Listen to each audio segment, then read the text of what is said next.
Jennifer here from Belladonna's Botanicals, and this is part of our demonolatry series. And what I wanted to talk about a little bit is the demonic ends, and these can be used for any spirit.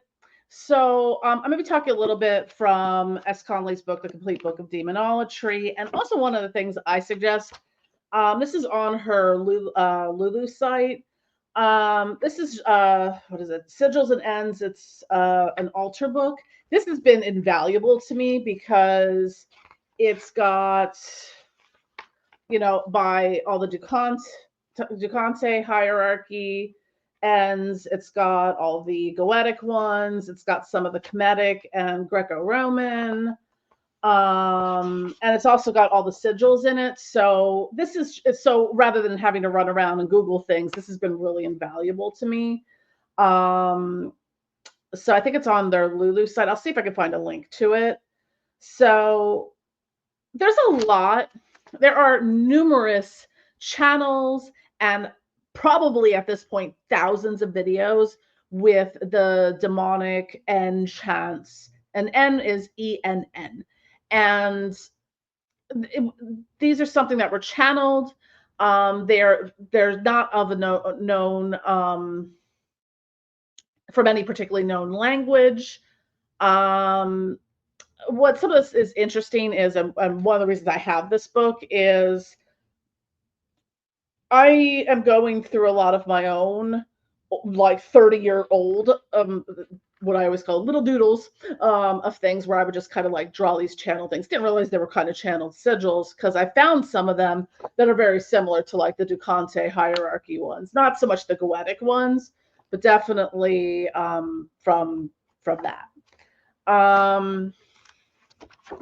So I just have the book for reference because I want to talk about a couple different things here, because we all see the ends. We use them, for in like binaural beats and meditation. There's thousands of them out there. But what are they? There's not a lot of videos that actually talk about why we use them, what they are, and what they do. For me personally, the TLDR response I give, I'm like, it's like the demon phone number. So, and what I find with it, when you vibrate those ends, like for me, that's what I use solely in my invocation. I don't use, multi-page invocations for things, or do, the traditional grimoire tradition or ceremonial magic evocations in that sense. I use the ends because for me, that's how I really connect. So, and you don't have, I do them even like when I'm meditating, astral work, ascension work. So in S. Conley's Complete Book of Demonolatry, she writes that the ends were the demonic ends in the late 16th century by demonolator Alexander Willett. Which comes from the Willett family grimoire, circa 1648. The ends are, and she goes on to say that the ends are unique in that they appear across several demonolator family grimoires in different geographic locations, but they're very similar. So, and same for the case of different sigils, especially within the Ducante hierarchy. There's slight variations to some of them. Like I found in some of my old stuff from like 30 years ago, I'm like, oh, this looks like the Dugante sigil for Lucifer or Mammon or Beelzebub or stuff like that. So there's something there in that kind of collective conscious that once we access that, the demonic realms, that's something that's accessible to us. So what I find is really fascinating. I talked to her about this at some point. We may have talked about it a little bit in the podcast we did earlier this year around the alchemy of Goetia. So, but what's fascinating is that there was some work done by a demonologer group where they were translating some of the words to it. I never really see people talk about this aspect at all, because when you look at Radish, Tassa, Uberica, Biasa, Ikar, Lucifer, you know, how they translated that. Renish, air. Renish, Tasa, air, protect. Uberika, Biasa, the surrounding sky, Lucifer. Or Ikar is Ikar in here? Ikar was in part of that one. So it's like the air element of Lucifer is what those words are invoking in that. So there's different Gonic is fire, Fubin is flame, Jadon is water, Hoet is hour, Larash is earth, like Larash, Tassa, Vefa, Velik, Belial. It's the earth element of Belial. So there is meanings to these words. So and I found that infinitely fascinating.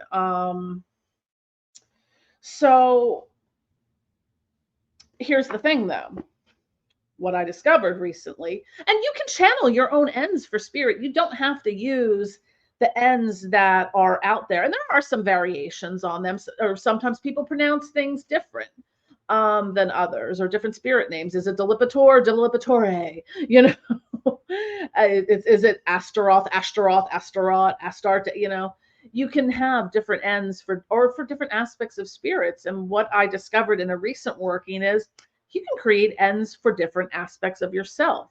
If you want to create an Enn for your higher self or your God self, or in my case, I am working on, I have a lot of PTSD related memory loss and gaps. Like I'm just missing things, like very important things from chunks of my life. So what I did was I created sigils and Enns for 4 different aspects and variations of my past selves. And I invoked my past selves to as part of that healing process. I am still in the middle of the working. I will, once I get to the finish line, I will probably make a video talking about that. But holy crap, did I just go through the most intense shit I have gone through in a while, as far as like integrative healing and trauma processing and what. And that was because I created Enns for myself. Now, I used, most of them I used, you know, words that would come from, you know, the typical Enns we use, you know, like, what was some of them? What was the one of the ones that I used? I think it was in the Decante, like Tassa, Aloran, Foreign, Ashtaroth. You know, you're looking at the words that I used, and there aren't translations for every single word that's in the Enns, but that's, yeah, I hadn't really thought about it, and there's not a lot talked about the like the Enns and what they are, and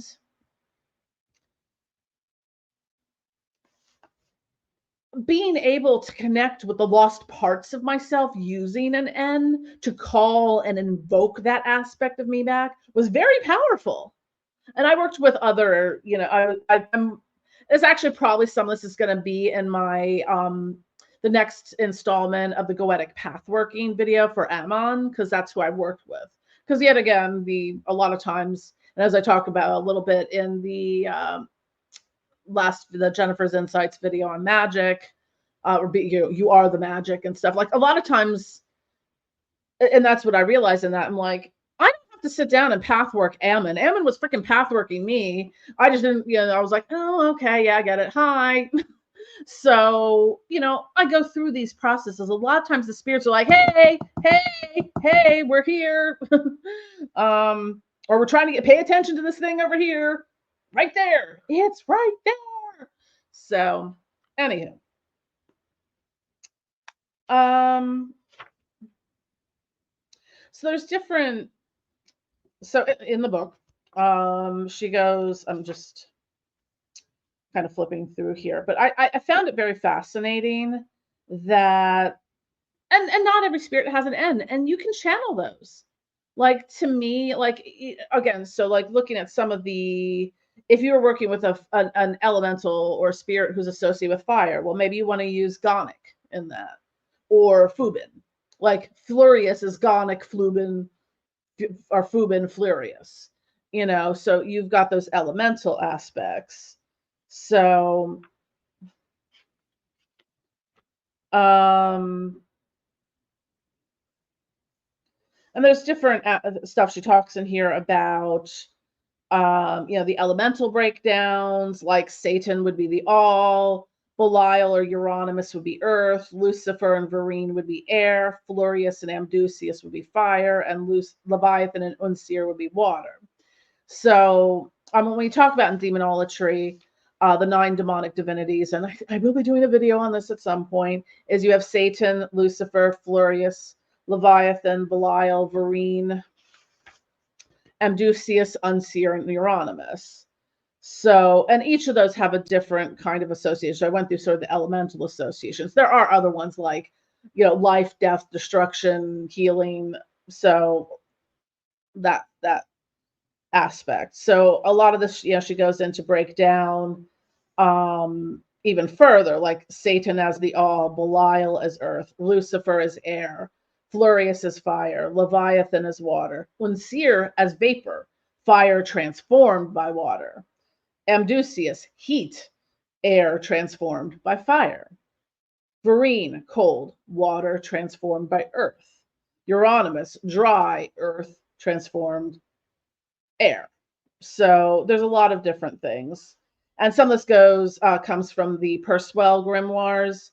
I do have, I think it's Goetic Demonolatry by Ellen Perceval is one of the ones that's published. And, some of this comes from the Duconte grimoires. And this part's kind of going into the elemental aspects of it. And there's different ways you can combine sigils and Enns. I find it really kind of fascinating to use them because we all see the videos, we all use them, but it's kind of like people don't really talk about kind of where they come from or really what they are.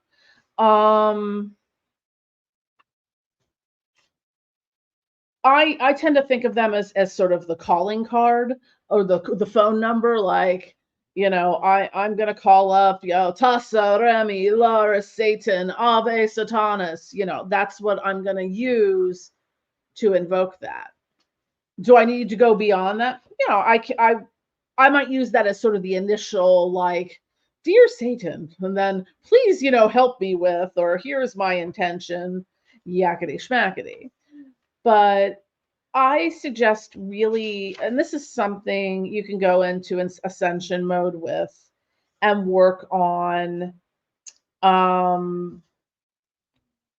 understanding those. You can create your own ones. Now this is something, now I look at this as sort of an energetic and symbolic link to yourself. It would be like me giving you a drop of blood for you to use in a ritual to connect with me. That's not something I'm going to do with everyone. I would have to trust you in order to do that. So when you have your own personal sigils, it's not like I'm going to be like, oh, look, here's my personal sigil, because you could just take my personal sigil and then start doing some fucked up shit to me. Or the same thing with my Enns. That's why I'm not telling you what Enns I downloaded. I have 4 separate ones for different for different years or parts of myself. So I think of it that way, as the same way we would use like a piece of hair as a tag lock, or as some sort of biological or symbolic connection, especially when you're doing magic for someone or they're doing magic for you, how they connect with your energy. So we're back. So the last thing I kind of want to talk about, because she addresses this in the book, like if you can't find an N for a spirit, because sometimes there are, unknown and unknown spirits. Like I'm saying, N for yourself, an N for your personal spirit guides, or I don't know that there's N's for the angelic realm. I'd have to look around for that. Mostly I see them for the demonic divine and dark goddesses and other. I know like Satania's channel has like Tons of them. I prefer their dark feminine ones versus the weird droning masculine voice, but it's like it sounds like it's trying to sound dark and spooky, and I just don't like it. But I have sensory stuff, so I'm very particular about things. So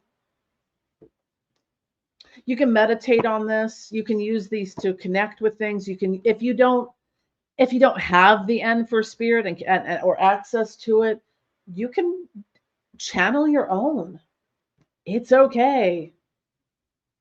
Trust me. And it works. Because boy howdy, did channeling the N's for myself, that opened up some shit. I seen some shit. Definitely seen some shit. So they're very powerful to work with. I just wanted to give you a little bit of understanding since there really isn't a whole lot out here addressing what they actually are. We all use them, and a little bit about the origin story and what some of the words mean. So I think that part was really fascinating. So when I was reading it, I was like, oh my God, like I love the N for Lucifer. And like understanding how it ties to the air element of Lucifer was like, anyways, hope you found this enjoyable and informative. Feel free to drop a comment below, like and subscribe. Follow us on social media, sign up for our e-newsletter, all that, so you know what's going on.